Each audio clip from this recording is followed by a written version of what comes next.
Students. So we had started with this chapter of theory of consumer behavior.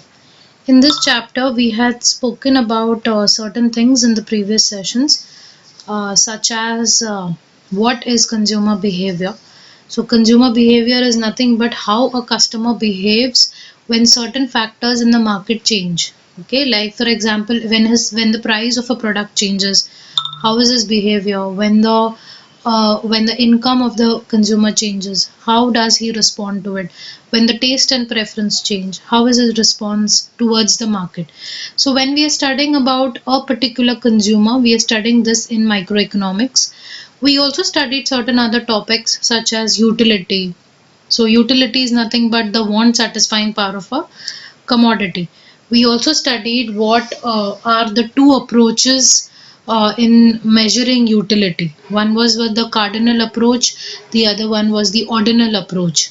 In cardinal, we studied law of diminishing marginal utility. In this, we studied how that a consumer, when he goes on consuming several units of a commodity, the utility that he derives with every additional unit goes on diminishing. So this was one thing that we studied. We also studied law of equimarginal utility. In law of equimarginal utility, we studied that it is not only one product that a consumer buys from the market. A consumer buys multiple products from the market. So if he has a set income, how is he going to distribute this specific income of different types of goods, so that the utility that he gets from every units of the commodity is maximum. Okay, and he can spend this money in such a way that every unit that he is consuming is giving him highest amount of utility. So that was law of equimarginal utility. I hope you all remember the meaning of marginal. Marginal means additional unit. I hope you all remember the meaning of utility. Utility means want satisfying power of a commodity.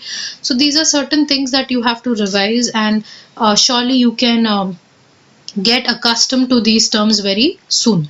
So this was about the cardinal approach. In the ordinal approach, we studied about the indifference curve, how the customer is indifferent to various combination of products. Okay, so if he has to choose between different goods, he has to substitute one good for the other.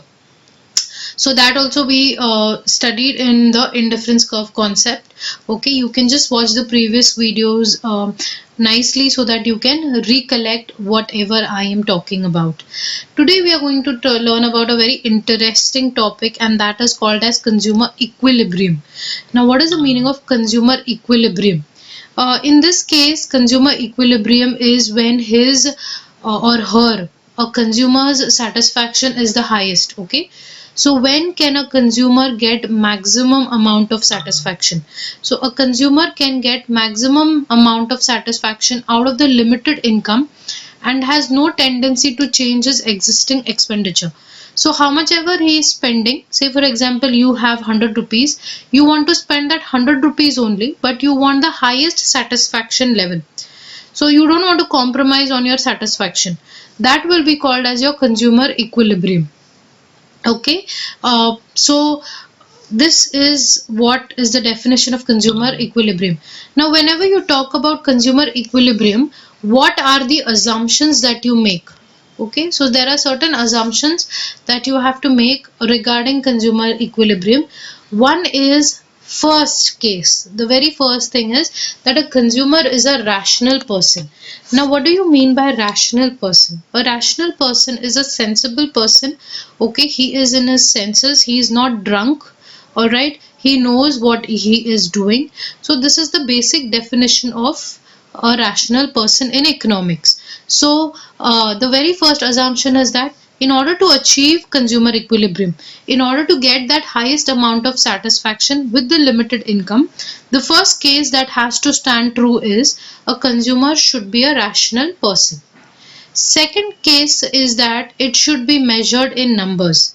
Now, if utility is not going to be measured in numbers, it is going to be difficult as to understand how much each product is giving me what is the power of satisfaction of each product that I am consuming. So say for example, product A, how much is the satisfaction level I am getting out of it? Product B, how much is the satisfaction level? Product C, product D. So how will I know that? I will know it only when I put it in numbers. So second case, they are saying that it has to be put in numbers. Third case is that every product has to give you independent utility. That means you should not depend on the other product. Every product has to give you independent utility. The utility, there should be X amount of utility from product A, there should be an X amount of utility from product B, product C, product D, and so on and so forth. The next concept is that marginal utility of money is constant. Okay, now marginal utility of money should remain constant, which means what? Which means whenever you are spending money, you should get the same amount of satisfaction that you spent on the previous previous spending. So with every rupee spent, the satisfaction level that you derive should be the same. It should not change. If it changes, then again you cannot study this consumer equilibrium concept. Also, the consumer income should not change. It should remain fixed. Okay, so this is X amount of limited income that he has, and he's going to spend this X amount of limited income on various products. Next is price. The price of the goods should not change. The price of the goods also need to remain the same. Okay, tastes are constant. The consumer, whichever product he is consuming, that has to remain constant. He has to not change the products, and he should have perfect knowledge of the market. Now, if consumer is not going to have perfect knowledge of the market, again there's going to be a problem. He will not understand uh, how much should I shed out for which type of product. He will not know how much he should spend for different types of product, and therefore he should have the perfect knowledge of the market.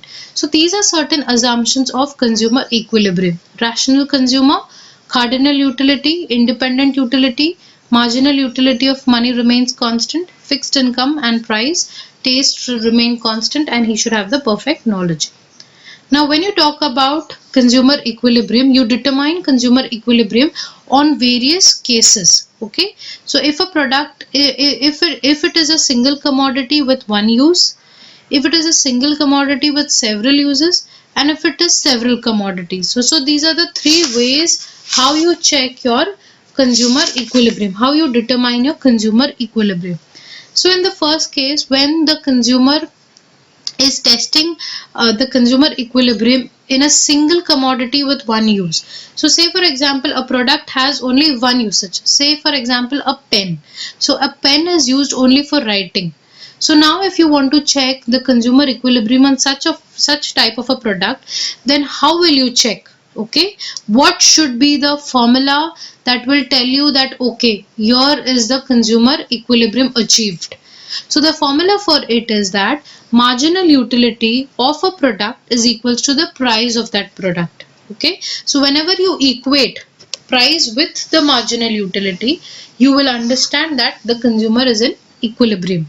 So 10 rupees is the price, and if the utility is 10 utils, okay, then it becomes to be the consumer is in a equilibrium. What happens in the case when there is a single commodity with several uses? So now if there is a product which has different uses, then what is the case? Say for example, electricity. Now electricity is such a product, okay, which has a composite demand. What is the meaning of composite demand? Composite demand means one product satisfying many needs of yours, many demands of yours. So electricity is used for running the televisions, for ACs, for your different appliances, different gadgets. So you use electricity for that. So if I have to measure consumer equilibrium for that, then what is that formula which will tell me that the consumer is in equilibrium? The formula for that will be marginal utility of A usage is equals to the marginal utility of B usage. Means what? Means whatever utility I am getting by using the fridge, okay, that much of utility I should by using the electricity for the fridge, that much of utility I should get for using the AC, for using the electricity for the AC. So if this becomes equal, then again I am set to be in a consumer equilibrium situation. Alright, now if you're testing for different products, different commodities, so say for example you have multiple products, you have bread, you have butter, you have cookies, you have cakes, so these are the different commodities you have. Now you want to test the consumer equilibrium in this case, then how will you do it? So in this case, what do you have to do is, you have to get the marginal utility of one product, equate it with the marginal utility of second product, equate it with the marginal utility of third product, equate it with the marginal utility of fourth product, and so on and so forth. How many ever products you are testing it for. Okay, so marginal utility of product X is equals to marginal utility of product Y is equals to marginal utility of money. So when you are equating it with the marginal utility of money, you will you will say that the consumer is in equilibrium. So these are the different three cases where we see the marginal we see the consumer equilibrium for several commodities. So I have given you the formula in every slide. For a single commodity, it will be marginal utility of that good is equal to the price of that good. If you're seeing for a single commodity with several uses, then it will be marginal utility of A use, which means you are using it for A thing, will be equals to marginal utility of B use, which is for B thing you are using it. For several commodities, it is very simple. It will be marginal utility of one product, equating it with other product, equating it with marginal utility of money. So here is where you have covered the second chapter. Okay, so in the second chapter you studied a couple of things. All right, what were the couple of things that you studied? I'll just quickly take you back and I'll just recapitulate of what are the topics that we covered in the second chapter. The name of the second chapter was Theory of Consumer Behavior. In Theory of Consumer Behavior, you studied the utility concept, you studied the cardinal approach, and you studied the ordinal approach. So these were the three basic things that you studied in the case of Theory of Consumer Behavior. Okay. Now what we do is we will just end this chapter and we will start with the next session. Okay, so in the next session you have a next topic. You have a chapter number 3, which is Theory of Demand. All right, so I'll just quickly open that for you.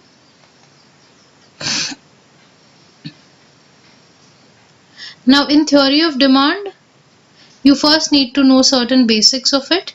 I'll just take you to the basics quickly. Okay, now first I will tell you the meaning of demand. What is the meaning of demand?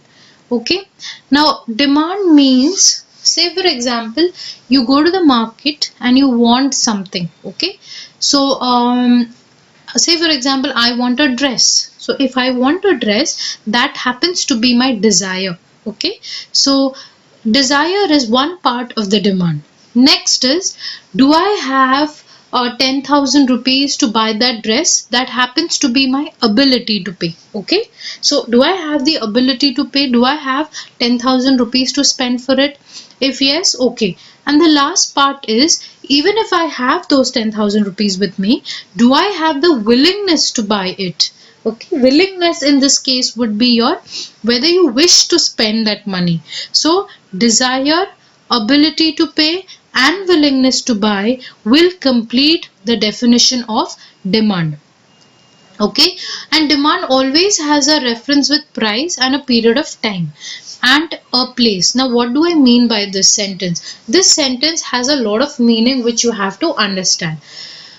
Demand has a reference to price. To price means what? Whenever you talk about demand, it is always associated with price. Okay, so if I am demanding for a dress, the dress is associated with 10,000 rupees. If I'm buying a phone, if I demand for a phone, again that phone has some price associated with it, 20,000, 30,000, etc. If I want a vehicle, again a vehicle there is a set price for it, 50,000, 60,000, whatever. Okay, so every product, every demand has a price associated with it. Then there is a next thing, that is it is associated with a period of time. Period of time means what? I want it now. Okay, if you give me 10 years down the line, I will not get a utility out of it. You just studied the concept of utility. I won't get any kind of utility if you give me 10 years down the line. Similarly, if it is raining now, so if it is raining, I'm demanding for an umbrella. You have to give me the umbrella now. Okay, only then I will be getting utility out of it. And the last thing is, it is associated with a place. Okay, so place means what? At this moment. Okay, place means the moment you want it at this moment. So now for example, in Pune there is it's winters. So in winters people are demanding for sweaters. So these sweaters which have been produced in Kashmir or in Himachal Pradesh are being sent to Pune area.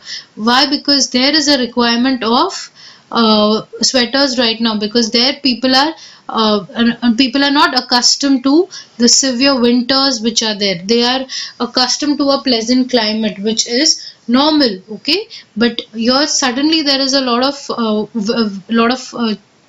chilled climate that has happened. That's why we require sweater. So it is associated with a place also. So demand is associated with price, time and place. You have to always remember this. Also you have to remember the definition of demand, which I told you. Demand is nothing but the desire, the ability to pay and the willingness to buy. Okay, now let me take you through a very important concept which is called as determinants of demand. What is the meaning of determinants of demand? Okay, this is also called as factors affecting demand. Now there are various factors that affect demand. First factor is price. Then PR is price of related goods. Y is income. T is taste and preference. E is expectations about futures. And O is other factors. Okay, I'll just tell you once again. So demand is a function of P, PR, Y, T, E, O. P means price. Okay, so if the price of the product increases, the demand for it decreases. All right, if the price of the product decreases, the demand for it increases. What do I mean by this? Let me give you an example. You go to a market and your mother tells you to buy onions. Okay, when you go to a market and you go to an onion seller and you tell him that I would like to buy onions. He asks you कितना चाहिए. You will say 2 kgs. आप पूछोगे कितना price है. So he will say, for example, it is 100 rupees kg. You say, oh my god, 100 rupees kg onion. That means I have to give him 200 rupees because I want to buy 2 kgs. Okay, so what you will say, I just have a 100 rupees note. I have not carried 200. So it's better that you give me half kg or you give me only 1 kg because it is 100 rupees kg. So you will end up buying 1 kg and you will come home. So what has happened here? Okay, since the price has increased, you have cut down on the quantity. Okay, so when the price increases, the demand decreases. So that is called as an inverse relationship or a negative relationship. Okay, when price increases, demand decreases. Whereas, say for example, at the same time, if you go to the shop and again you want to buy onions and you ask him what is the price of the onion, he tells you it is 50 rupees kg. Now you have 100 rupees in your hand. Okay, so if it is 50 rupees kg, you will buy 2 kgs and come, right? So when you're buying 2 kgs, you have bought more. Why you have bought more? Because the price was less, right? So if the price is less, the demand will obviously increase. So that's an inverse relationship. Price up, demand down. Price down, demand up. It is like that. Okay, it is also called as a negative relation. Second concept is of price of related goods. Now what are price of related goods? Now students, there are two related goods that you have to understand. One is substitute goods, the other one is complementary goods. What is the meaning of substitute goods? Substitute goods are those goods which are substituted for each other, okay, or else you can also call them competing goods. Okay, say for example, when someone comes to your house as a guest, you usually ask them, what will you have, tea or coffee. So tea and coffee are substitute goods. Okay. What happens in the case of substitute goods? When the price of one substitute good goes up, the demand for the other goes up. I repeat, when the price of one substitute good goes up, the demand for the other goes up, which means it's a positive relation. How?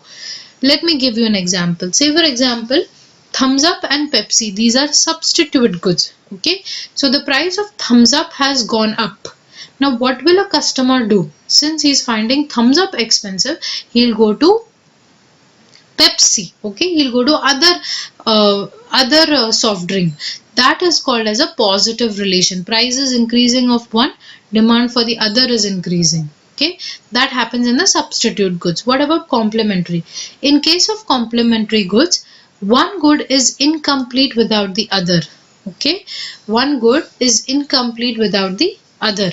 So say for example, if you talk about a car, now a car requires petrol in it. Okay, to run the car you require petrol. So if the price of the petrol has gone up, the demand for petrol cars will go down. If the price of petrol has gone up, the demand for petrol cars will go down. So that is a relation between your complementary goods. So in this case, what has happened? In this case, there is a negative relation. So in substitute goods, there is positive relation. In complementary goods, there is negative relation. Why is your income? Okay, now in this income case, when the income of the consumer increases, the demand also increases. So if I was earning 50,000 a month, now I am earning 1 lakh rupees a month, so I'll spend also luxuriously. So my demand will also go up. Okay, E is expectations about future. Now what are expectations about future? If a consumer thinks that the prices of the products are going to go up, are going to increase in future, okay, then he will demand more now.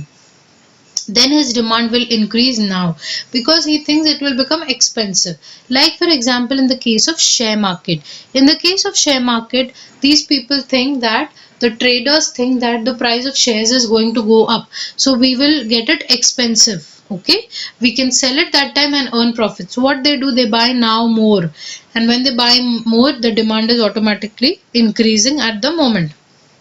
If they think that the price is going to go down, is going to reduce, so they'll sell now to earn more profit, right? So it's like that. That is E, expectations about future prices. And other factors, you can talk about population. Like if the population increases, the demand also increases. If the natural calamities are there, then the demand will decrease. Okay, so all these factors you can think of in O, other factors. So demand is a function of price of related goods, income, tastes and preferences, expectations about future prices, and other factors. So these are the determinants of demand. I hope you all have understood this. Any questions, you all are most welcome to write to me or mail, and then I can help you all to understand the concept much more deeper. Okay. Now I'll just quickly take you through a concept and then we'll end this session, that is law of demand. Okay. Now what is the meaning of law of demand? Okay. You just have to consider one factor affecting the demand in law of demand. What is that one factor? That is price. So how price is affecting demand? When you talk about price affecting demand, that's law of demand. So when the price of a product increases, the demand for it decreases. When the price of a product decreases, the demand for it increases. This is law of demand. So according to Alfred Marshall, the law of demand states that the amount demanded increases with a fall in price and diminishes when price increases, other things being equal. Okay, so Marshall has given this definition, given this law in his words. It is expected from you all that you write in the same manner it is given in the book in your examination, so that you all score marks. Okay, so if you see the law of demand, the law of demand curve, you will see it is downward sloping from left to right. How left to right and all that we'll see in the further sessions. So right now I'll just take you through again what we did about demand. What is demand? Demand is a desire ability to pay, and the willingness to pay. Okay, desire, I told you, desire means your want. Ability to pay is your you have the capability to pay for it, and willingness means you want to pay for it. So only then your demand definition is completed. You also spoke that demand has a reference with place, time, price, time period, and a place. Okay, then we studied a very important topic, which was determinants of demand. So in determinants of demand we studied different things, such as there are basically 1 2 3 4 5 6 factors affecting demand: price, price of related goods, income, tastes and preferences, expectations about future prices, and other factors. Price would be, there is an inverse relation between price and demand. P increases, D decreases, P decreases, P decreases, your demand increases. Price of related goods, you spoke about your substitute goods and complementary goods. In income, you spoke about your income increases, demand increases, income decreases, demand decreases. So we spoke about income. Taste and preferences, in taste and preferences we spoke about when tastes are favorable, the demand is favorable. When tastes are unfavorable, the demand is unfavorable. Like people in Pune, they like spicy food more, so the demand for spicy food in Pune is high. Okay, people in Gujarat do not like spicy food, they rather like sweet food, so the demand for sweets in Gujarat is high. Okay, like that. So that is taste and preferences. E is about expectations about future prices. In expectations about future prices, if you think the prices are going to go up in future, you will demand now. Okay, and other factors, you can think about other factors such as your population, your natural calamities, okay, your sudden change in the demographics of the population. So these are certain factors for which you can consider. Majorly you can talk about population. When the population increases, the demand also increases. Now when we meet in the next session, we will cover the criticisms of the law, the characteristics of the law, the explanation of the law, and other certain things related to this concept. Okay, so thank you everybody.